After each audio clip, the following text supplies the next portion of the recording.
que é disso que está tratando aqui o tema. O trimestre é a raça humana, origem, queda e redenção. Então, já falamos da origem, da queda, e a redenção passa também por esse aspecto escatológico. Então, por isso que a lição tem um cunho escatológico, tá ok? E a primeira coisa que é mais interessante de falarmos, a gente vai discorrer aqui sobre cada ponto, mas logo de cara a gente tem um texto aqui na leitura bíblica, né? Leitura bíblica em classe, que é uma aula de escatologia.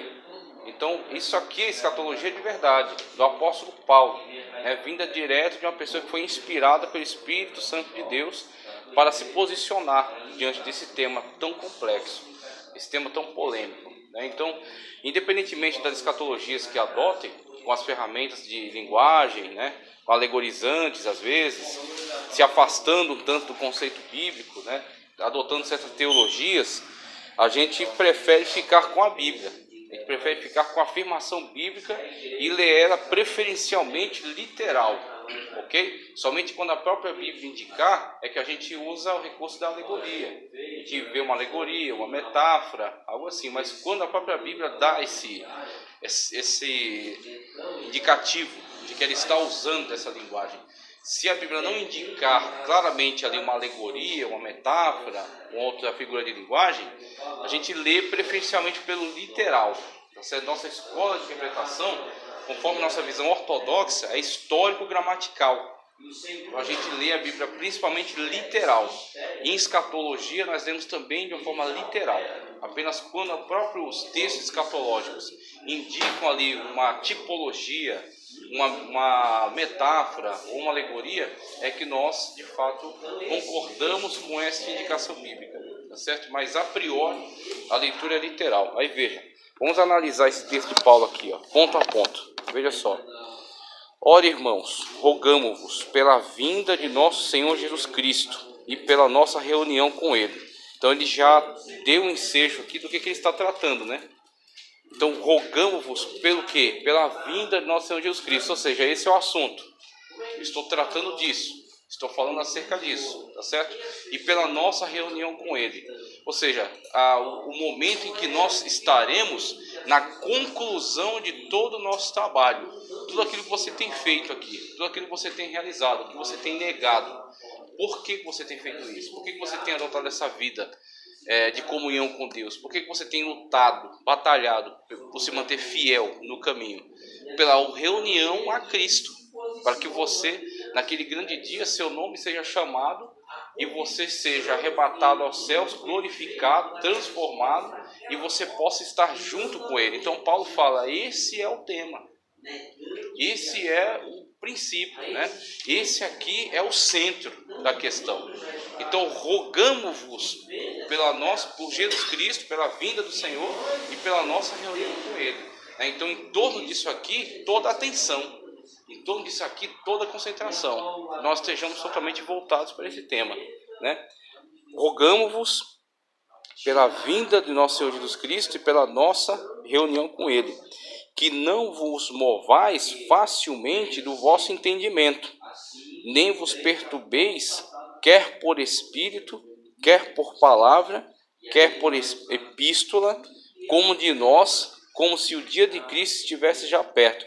E ele faz aqui ele enumera aqui uma lista de possibilidades por meio das quais a igreja pode vir a ser influenciada. E aí ele está tentando trazer firmeza, tá certo? Firmeza doutrinária à igreja. Porque isso aqui é um indicativo de que a igreja estava sendo atormentada por diversos pontos de vista. É como hoje as pessoas estão sendo atormentadas por diversos pontos de vista que estão sendo comunicados pelas mídias.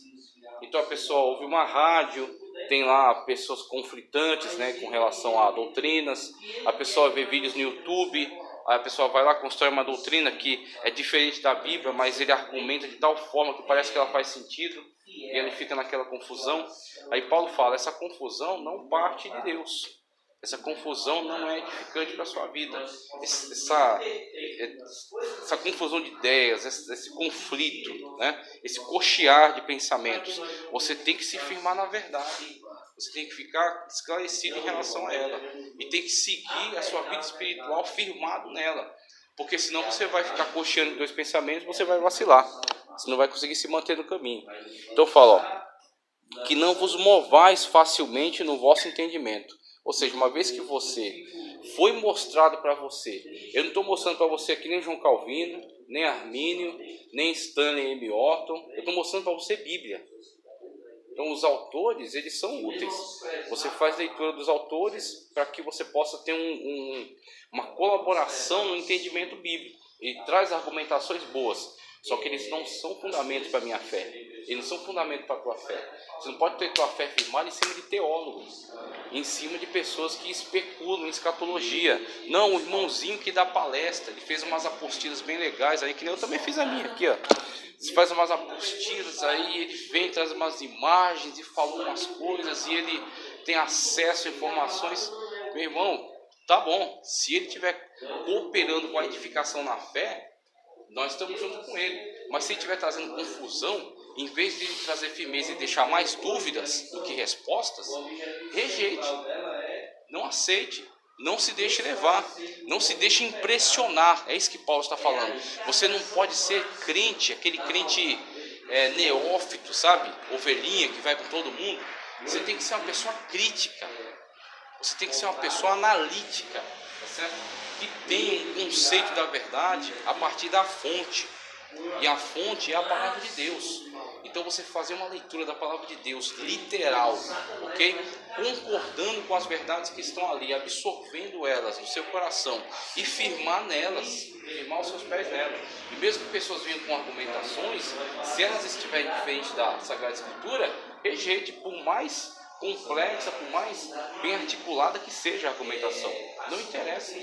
Os sofistas, quer alguém mais articulado na época do Novo Testamento do que os sofistas, que ensinavam a arte da argumentação, da retórica, eram os retóricos da época, que ensinavam as pessoas a discursar na ágora e ganhar a atenção da massa, fazer a massa concordar com suas ideias, tá certo? E isso chama-se demagogia. Demagogia é você concordar a massa dizendo aquilo que eles gostam de ouvir. Você ganhar elas, você elogiá-las, mas não necessariamente estar comprometido com aquilo que você está prometendo. É o político. Ele ganha você com várias promessas, mas depois não necessariamente ele pretende cumpri-las. Às vezes ele nunca pretendia cumpri-las, mas ele ganhou seu voto. O interesse dele é esse. E muitos têm surgido nessa plataforma aí. Eles querem fazer nome, eles querem espaço na igreja, eles querem vender material, eles querem vender DVD. Tá certo? Querem likes e visualizações no YouTube. E aí ele vai com tudo para cima, constrói uma coisa bem articulada, bem interessante, mas não necessariamente isso é edificante para a tua fé, porque não está de acordo com a palavra. Então pode ser quem for mesmo, pode ter o nome que for, pode trazer aqui carteirinha de Mackenzie, de Harvard, de Oxford, não interessa. Está de acordo com a palavra de Deus, com a Bíblia? Sim. Se não está, lixo, rejeita, não é bom para você. Aí Paulo fala, ó, nem por epístola, quer por epístola, tá certo?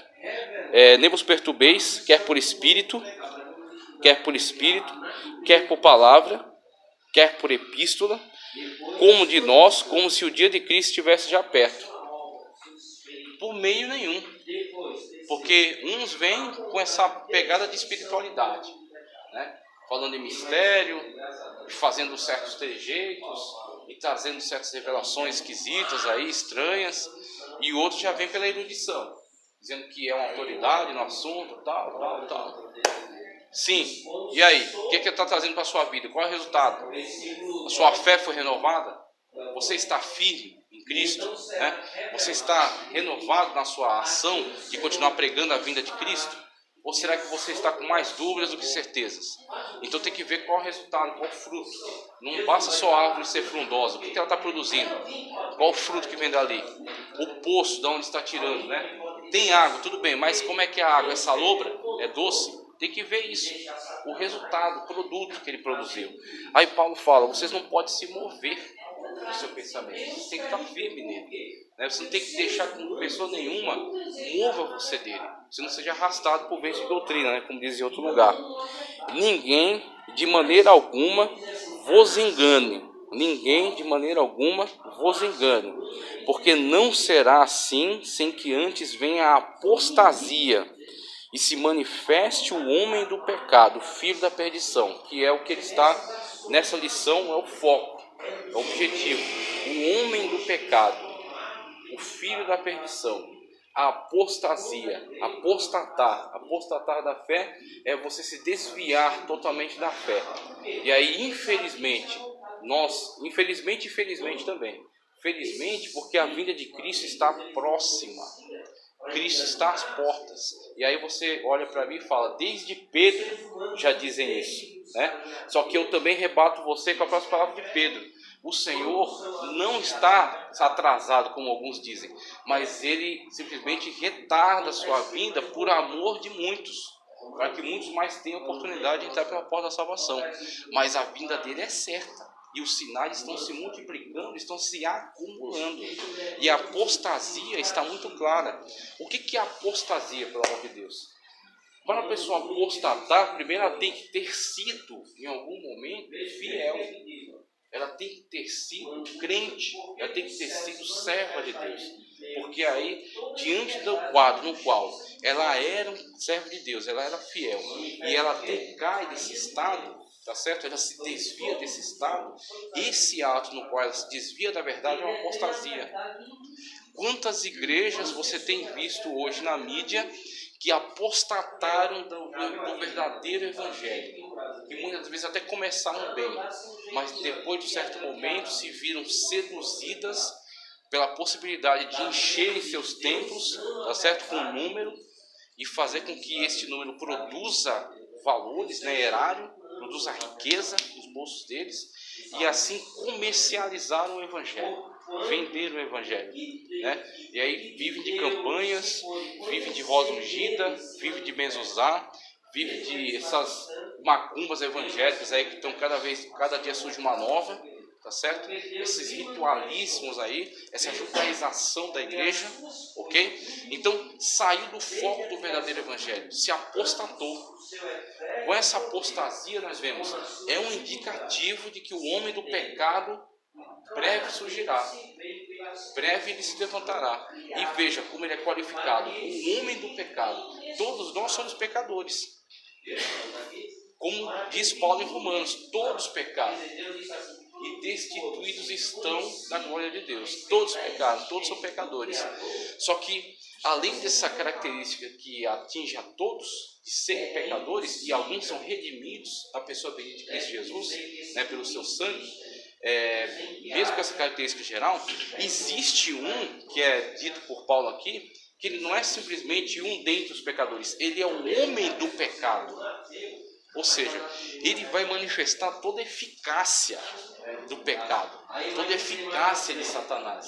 Ele vai ser uma ferramenta nas mãos do próprio diabo, que vai utilizá-lo, que vai usá-lo para realizar todos os seus planos e os seus projetos. É como entre os 12, Cristo orou e escolheu os 12. Estava caminhando com os 12, fazendo a missão, evangelizando, curando, libertando, ok? E o diabo, ele está ao derredor. Pedro, lança lá uma ideia na mente de Pedro. André, João, Tiago, buscando ocasião, pegando momentos de fraqueza, tentando lançar ideias, né, destrutivas, colocar eles em oposição a Cristo, por exemplo, buscando uma ocasião. Daqui a pouco ele acha uma brecha que é algo que ele precisava. Judas Iscariotes, ele lança uma ideia do mesmo jeito que ele fez com os outros. Ele vai em Judas, Judas não resiste à sua ação. Ele traz aquilo para dentro, ele internaliza aquela ideia lançada pelo diabo. E ele torna-se agora, como Cristo falou, o Filho do Homem vai ser traído, conforme diz as Escrituras. Só que maldito, né, aquele por quem ele for traído, aquele que se deixar ser o veículo. Ok? Então Judas Iscariotes foi achado pelo diabo como o veículo por meio do qual o Filho do Homem haveria de ser traído. Só que tem uma coisa, o diabo pensou que tinha arquitetado um plano perfeito contra Cristo. Só que Deus, que é presciente, já sabia do plano da execução e já tirou proveito de tudo aquilo para a sua própria obra. De modo que o diabo veio a ser somente um dentre aqueles que cooperaram para o bem final, que é a salvação em Cristo Jesus. Então Cristo teria que morrer. Cristo teria que ser entregue. E aí como é que Deus fez? Utilizou a própria artimanha do maligno em prol do seu próprio plano. Tudo bem, ele vai tentar, um deles vai cair, aquele que cair vai ser o instrumento vai beijá-lo na face, entregá-lo aos gentios para ser morto, ele será morto, será crucificado, só que ao terceiro dia ele ressuscitará e estará sentado à destra do Pai, à minha destra, e terá alcançado salvação para toda a humanidade, ofertado salvação a toda a humanidade. Assim também o homem do pecado, ele está constantemente sendo buscado. Constantemente sendo buscado. O diabo está constantemente levantando anticristos, pessoas que se deixam ser usadas pelo espírito maligno, pelo diabo, para se opor, se colocar em oposição a Deus, a tudo quanto se chama Deus. Então ele levantou, a gente vai ver na lição, ele levantou ao longo da história muitos que deram lugar para que de fato todas as ideias malignas pudesse se realizar através dele, através do seu corpo, através da sua vida, tá certo? Só que chegaram ao momento culminante, no momento em que, de fato, aquele que o detém será tirado do meio, não haverá nenhum impedimento mais, a igreja será arrancada da terra, e agora este homem do pecado, que o anticristo, que o diabo levantará, terá toda a liberdade de eficácia, terá toda a liberdade de governo, toda a liberdade de colocar em prática os seus planos. Tá certo? Aí você verá a manifestação do iníquo, do anticristo, com maiúsculo. Houveram diversos anticristos, mas vai haver o anticristo, tá certo? Aquele que será chamado homem do pecado, o qual se opõe. Deixa eu molhar o vídeo.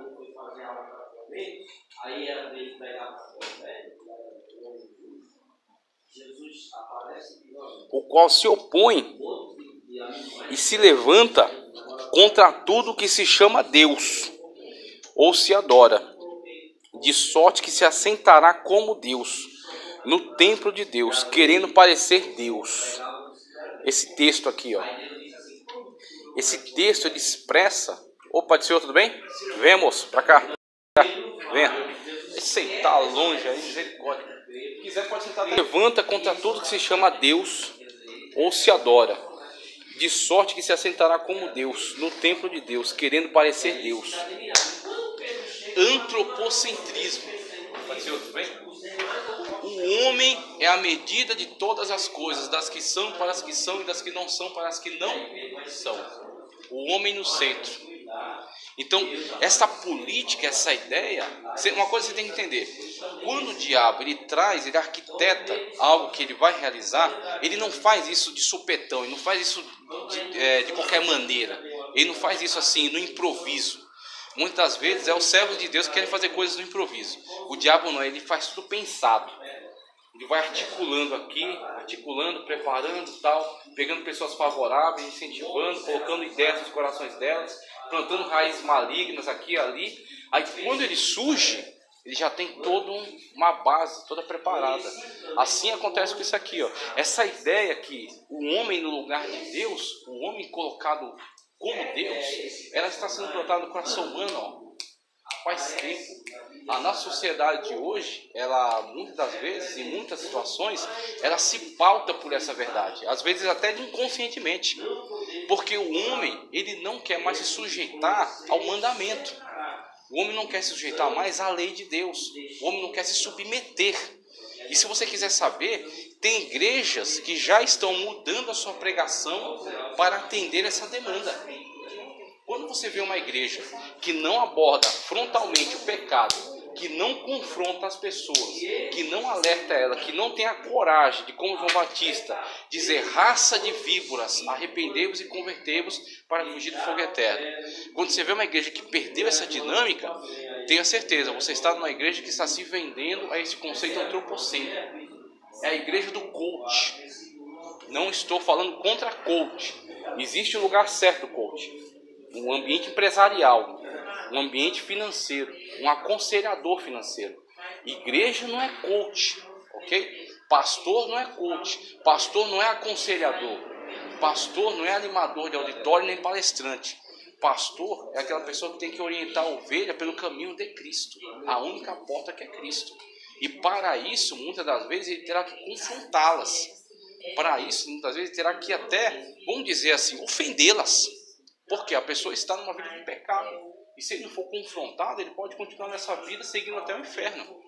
Então, muitas das vezes, as igrejas têm perdido essa mensagem. E Paulo já observava isso na época dele. Olha as características do anticristo. Olha as características dos anticristos. O homem que não se curva a Deus, o homem que se opõe a tudo que está relacionado a Deus, toda a palavra de Deus, todo louvor a Deus, toda adoração a Deus, toda a centralidade de Deus, tudo isso se opõe, trazendo tudo para o homem, para o antropocêntrico, para o antropo, né, para o ser humano. Né? E ele, na verdade, ele quer se colocar como Deus, no lugar de Deus. Ele quer se endeusar. É a apostasia da igreja. E aí você vê Kenneth Hagin, por exemplo, dizendo que nós somos pequenos deuses. E andou por diversas igrejas. Influenciador da igreja da graça, lá do R.R. Soares. Eles bebem dessa fonte de golada, de Kenneth Hagin. E um cara que diz que nós somos pequenos deuses. Então, quer dizer, o cara começa a se colocar não como servo, não como submisso. Né? Ele começa a se colocar mesmo como um sócio. A Universal, o pessoal assinou um contrato, levantou e falou, isso aqui é um contrato com Deus. Se ele está fazendo um contrato com Deus, porque Deus é seu sócio. Se Deus é seu sócio, é porque ele está no mesmo patamar. Porque você vai fazer uma sociedade com uma pessoa que, no mínimo, esteja no mesmo patamar que o seu. Ele tem tanto de dinheiro, eu também tenho tanto. Ou então ele tem o dinheiro, eu tenho a técnica, ele vai investir, eu vou trabalhar. Está no mesmo patamar, são sócios. Você tem condições de ser sócio de Deus? Então são mensagens que têm, infelizmente, uma inspiração maligna. Tem uma inspiração antropocêntrica. Tem uma inspiração na qual o homem é endeusado. E esse tipo de coisa está destruindo, está causando uma apostasia geral. E o anticristo brevemente vai surgir e ele vai conseguir ganhar essas massas aí fácil. Um discurso do anticristo, tá certo? Com toda a sua sabedoria, com toda a sua perspicácia, a sua malícia, né? Com toda a inteligência satânica, filosofia satânica que ele vai se pronunciar, facilmente ele vai ganhar essas massas, facilmente. E você vê hoje um movimento ecumenista crescendo fortemente, um movimento ecumenista. Já tem muitas igrejas que não estão mais mantendo-se separadas em relação dos grupos. Tem muitas igrejas já aceitando se unir com diversos grupos. Muitas igrejas que estão se unindo, igrejas evangélicas com católicas, com movimentos espíritas, com movimentos carismáticos diversos aí, com influência catolicista, com movimentos umbandistas até, e estão se unindo. Inclusive existe uma pregação hoje muito forte, até incentivada pela ONU, de um certo união universal de fé, de credos, de igrejas, pregando um tal de um Cristo cósmico, falando que Cristo não é necessariamente Jesus Cristo, mas Cristo é um enviado de Deus para toda a humanidade, reunindo todos dentro das suas religiões. E aí precisa apenas se unir a esse Cristo cósmico, não adotar um determinado tipo de religião. Não precisa mais sair dessa religião e ir para outra, mas somente ter essa consciência desse Cristo cósmico, que é, segundo o budismo já afirmava, o Lorde Maitreya, que é o próximo Buda, o último Buda, que vai resgatar toda a humanidade. Então, as ideias acerca dele já estão sendo fomentadas. Quando ele vier, só vai ser surpresa para poucos. Muitas pessoas já estavam esperando. Muitas pessoas já estavam aguardando, pregando acerca dele. E quando ele se manifestar, um povo que terá sido retirado daqui não vai ser afetado por ele, mas o povo que ficar, muitos deles vão ser facilmente angariados. Quem tentar resistir vai ter que pagar um alto preço, vai ter que pagar muito caro pela resistência a essa mensagem que está sendo construída. Não vos lembrais de que estas coisas vos dizia quando ainda estava convosco? E agora vós sabeis o que o detém, para que a seu próprio tempo seja manifestado. Então Paulo está falando de coisas, não é de coisas misteriosas. Paulo está falando de coisas que ele ensinou. Ele está falando acerca de algo que ele já falou largamente, abertamente para os Tessalonicenses. Fala, vocês já sabem. aquele que o detém. Agora fala para mim, quem tem poder para deter o anticristo? Quem tem poder para deter o homem do pecado? É a igreja? A igreja não tem esse poder. A igreja, por mais que